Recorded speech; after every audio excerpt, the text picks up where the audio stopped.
Bien, je vais vous proposer de continuer nos auditions dans le cadre de la mission d'information sur l'incendie de Lubrizol à Rouen, qui a été décidé en conférence des présidents à l'Assemblée nationale depuis plusieurs semaines avec collègues appartenant à cette mission. Nous auditionnons un certain nombre d'acteurs qui peuvent nous accompagner dans cette démarche qui est la nôtre, qui est à la fois la compréhension de l'événement, le retour d'expérience, et puis aussi la capacité qui doit être la nôtre de faire des propositions pour l'avenir. Nous auditionnons aujourd'hui, ce matin, un certain nombre d'experts scientifiques. Je leur demanderai d'ailleurs, au moment où on va leur céder la parole, de se présenter, de présenter la structure qu'ils représentent. Vous êtes ici dans une salle où vous avez vu qu'il y a un certain nombre de cartes, mais je m'aperçois qu'il manque le tableau de Mendeleïev, et je le regrette, mais vous allez sans doute, en tout cas pour ceux qui sont experts en matière de toxicologie ou de chimie, sans doute nous rendre plus sachants. C'est vrai. Bonjour, je m'appelle Frédéric Poitou. Hop là, j'ai appuyé dessus. Je vais rapprocher le micro. Voilà, vous m'entendez? Donc, je m'appelle Frédéric Poitou, je suis expert judiciaire européen, c'est-à-dire que je suis inscrit et assermenté dans 3 pays, en France, en Belgique et à Luxembourg. Je suis généralement désigné sur des dossiers de pollution marine, des sols et atmosphériques, et des accidents industriels. Et là, j'interviens en tant qu'expert de partie, pour le coup, pour les parties civiles qui se sont constituées, qui sont défendues par le cabinet Hugues-Lepage. Et il se trouve aussi que j'habite Aix-en-Provence, mais que je suis né à Rouen, justement, et que je suis né aussi dans une banlieue compliquée de Rouen, qui est Petit-Couronne, particulièrement exposée à ces risques-là, et mon papa travaillait chez Shell. Donc j'ai une culture du risque industriel, et j'ai fait toutes mes études de chimie dans cette filière-là, et j'habite maintenant à côté d'une autre usine, qui est celle de Berre, à côté d'Aix-en-Provence, qui elle aussi est exposée. Donc ça m'avait été opposé dans une émission de télévision que je ne connaissais pas bien le site. Je crois que je le connais plutôt très bien. Ça, c'est une chose. Pour répondre à monsieur le rapporteur, on ne connaît pas très bien la composition de ce genre d'incendie. C'est pas tout à fait vrai.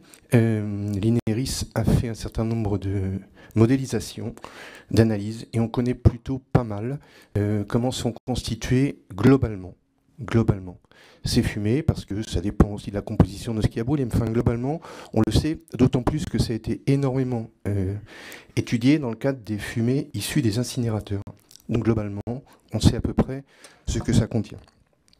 Deuxièmement, vous avez utilisé le terme tout à l'heure de communication, de crise ou pas de crise. Je pense que la population est en recherche d'informations, pas nécessairement de communication.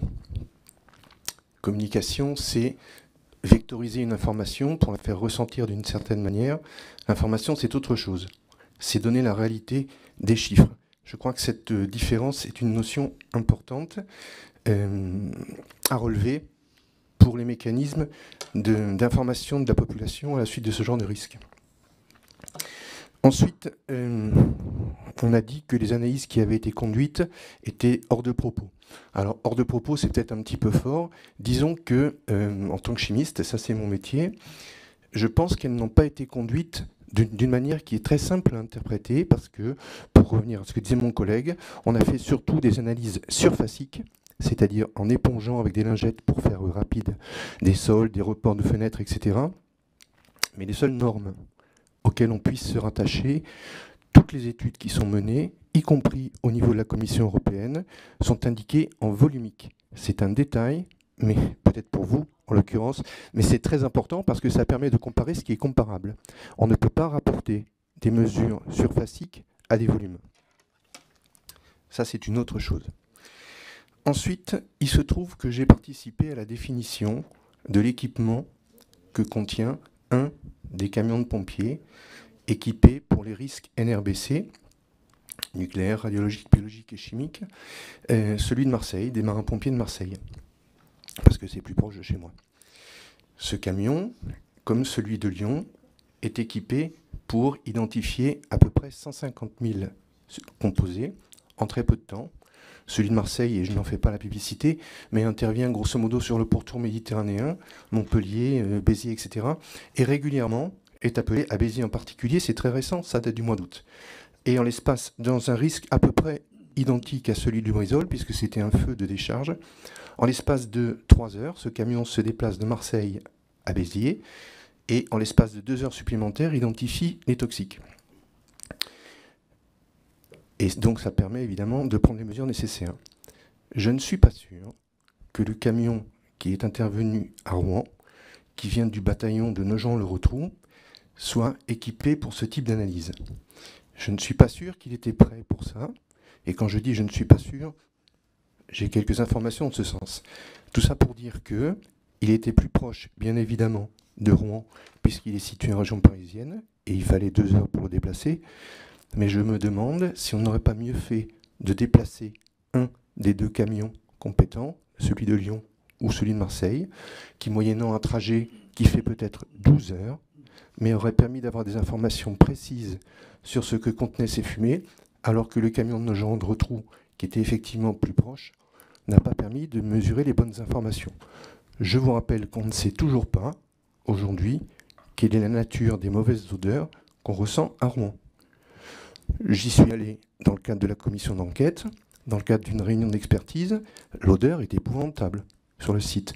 On ne sait toujours pas de quoi elle est constituée, alors qu'un bon laboratoire de chimie est capable de l'identifier. Dernière chose, dans le cadre d'une réunion d'expertise qui a eu lieu sur le site de Lubrizol, je voulais faire part d'une petite expérience personnelle sur la manière dont on a été accueilli à Lubrizol. Fort bien, par ailleurs, mais avec des conditions de sécurité presque amusantes. C'est-à-dire que je n'étais pas inscrit sur les registres qui avaient été transmis par le préfet, par erreur. Finalement, je suis rentré quand même très facilement. On a visité le site et on a pu constater, comment dire, un comportement un peu léger des ouvriers qui font bien leur travail. Ils ne font que ce qu'on leur demande. Mais franchement, on a l'impression d'une espèce de légèreté générale. Voilà. Merci. Votre voisin Frédéric Poitou. Alors, je vais répondre rapidement, moi aussi, pour les camions sur lesquels vous m'avez interrogé, Monsieur le Président et Monsieur le Député. Donc, on a 5 camions en France, 5 peut-être 6, mais en tout cas, je crois 5, qui sont répartis sur le territoire, qui sont théoriquement équipés d'un certain nombre d'appareillages pour faire des analyses sur site et des prélèvements dans les risques NRBC. Je crois savoir qu'ils ne sont pas tous opérationnels sur l'ensemble des 4 risques. Peut-être que je me trompe, mais ça mériterait peut-être de demander à la DGSI les états de service du camion de Nogent-le-Rotrou, savoir si, comme celui de Marseille, il intervient régulièrement pour identifier les toxiques des incidents industriels. Peut-être que je me trompe. Quant aux identifications des odeurs, et j'ai terminé, celles qui persistent à Rouen, on peut très bien les analyser, on peut très bien les identifier, c'est mon métier, c'est celle de mes collègues aussi, il suffit de le souhaiter. Si vous allez sur le site de Lubrizol, je pense que vous êtes allés, l'odeur est épouvantable. Elle est âcre encore aujourd'hui, parce qu'en plus de l'odeur d'hydrocarbures, se surajoute un produit qu'on n'a même pas encore identifié, qui est dispersé pour couvrir les odeurs, de telle manière que les gens ne les sentent plus. Ce qui est encore pire, je dirais, parce que quand on les sent, on s'en protège. Voilà. Merci. Simon Schumann.